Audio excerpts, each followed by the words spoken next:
ETS has always been, is now, and I believe always will be, an assessment organization that develops and administers tests for people worldwide. We administer about 50 million assessments a year, 50 million, and they're comprised of at least 300,000 test items, 150,000 of which are written new each year. We need to make sure that the items are relevant to the intended purpose of the assessment, and we also need to make sure that they're fair.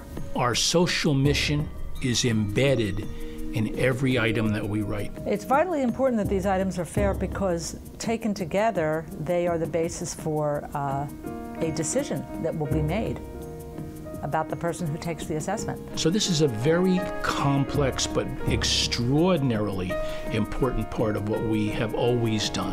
And it's why ETS has the brand equity and the reputation that we do in the market, because we are so intent on doing this correctly.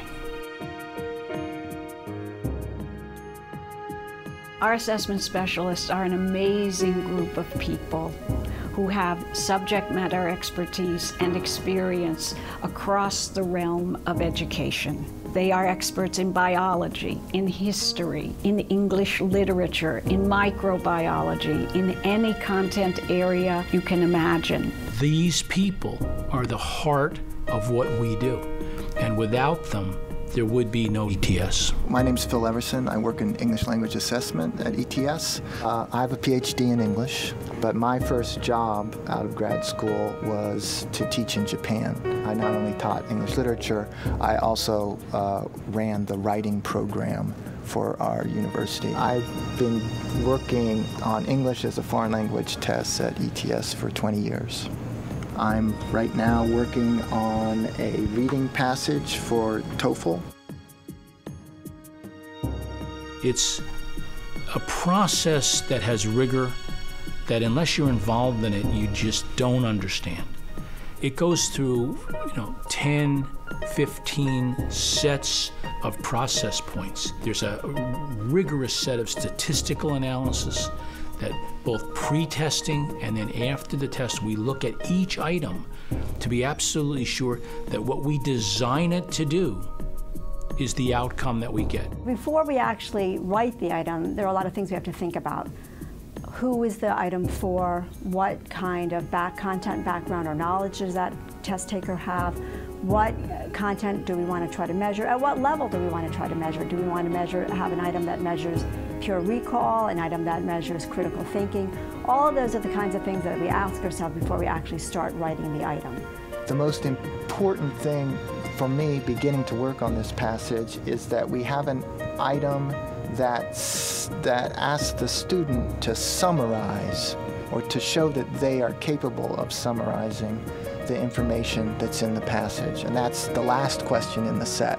For multiple choice questions, the other elements of the questions are the answer choices. We need a correct answer choice and only one correct answer choice. I want to make sure that all the important points in the passage have been covered, that not only are the right answers right and the wrong answers wrong, but that the right answers really represent what a good reader, a competent reader of English would get out of this passage.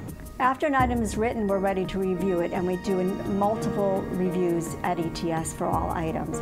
We do multiple levels of content review. I will work on this passage, and when I think that it's good or finished, then I will hand it off to another person who independently of me will read the passage, answer all the questions, make whatever recommendations they think that will make this a better test of a person's English ability. Then it will go to a third independent person to review the set.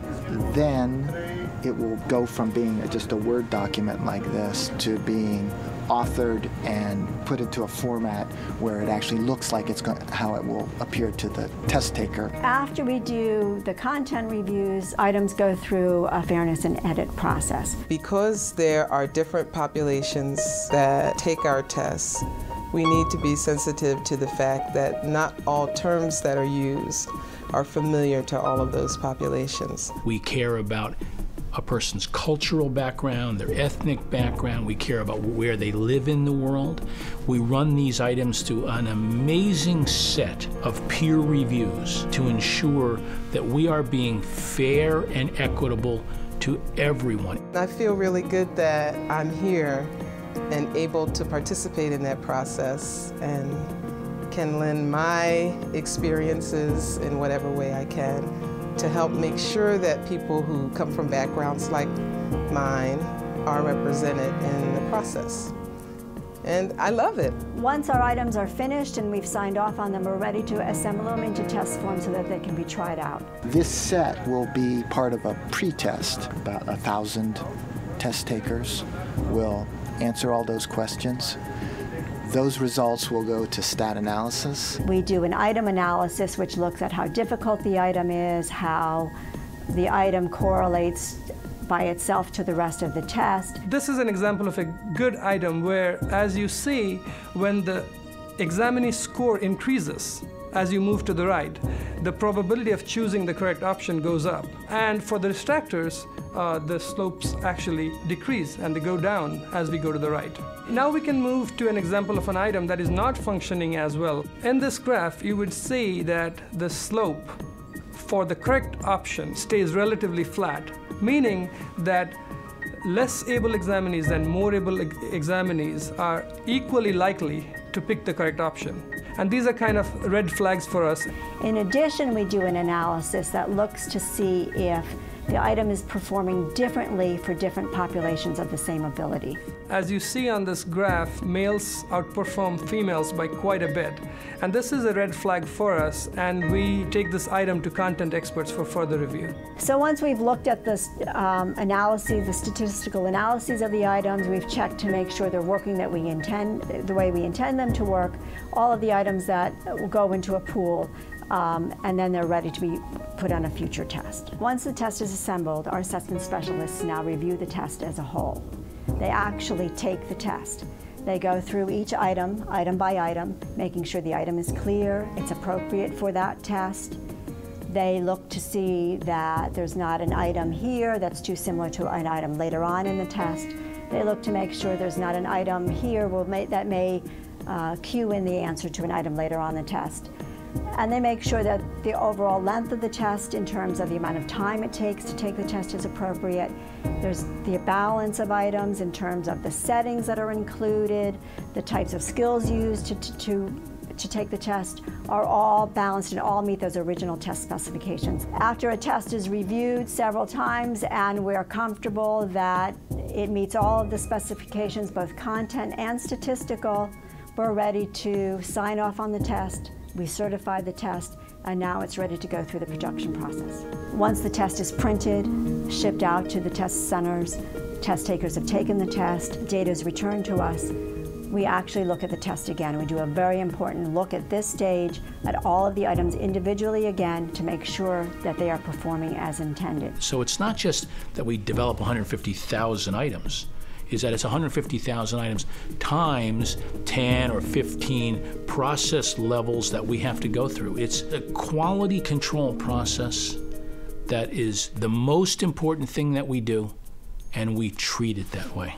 The world looks to us because we are experts in the realm of test development.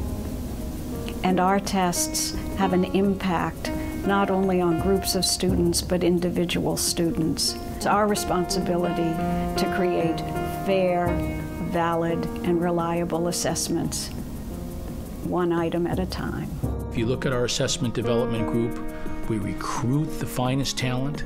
Many of them stay for very long periods of time at ETS, and these people are central to who we are, and all of us should have the greatest level of respect for what they do and provide them with whatever support they need to have, because without them, ETS cannot move forward into what I think is going to be an extraordinary future.